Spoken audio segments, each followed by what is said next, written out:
founder roster ng Cooper Chapters ng Quezon City. Isa po ako sa mga member ng incorporator. Member din po ako ng national officers.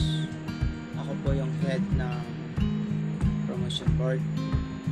Tungkol po sa departamento ko, gusto ko lang po ibabatid at papaliwanag sa inyo bilang promotion board, head ng promotion board sa MG na gusto mag-RMG.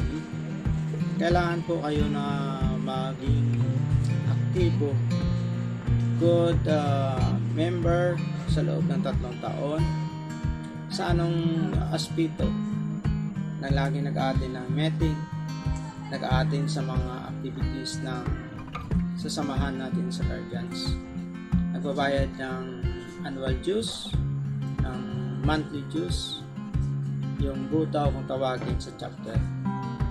At sa RMG na gusto maging founder, kailangan ko aktibo.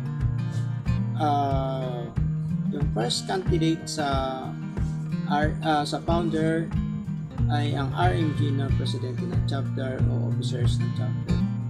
Pero kung hindi man, may good standing founder, good standing RMG na maganda ang performance, makabuo ng 25 members ay agad-agad ay magiging founder. So, mga kasamahan ko na sis and bro sa Pilipinas One Guardians Incorporated, sana po suportahan natin yung ating samahan. Ang layunin natin dito po ay makapag-ipon ng pondo natin sa chapter. So yun lang po. Ako po ulit si Founder Roster.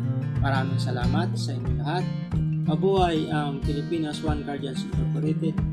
One Guardians, One Brotherhood. Mabuhay!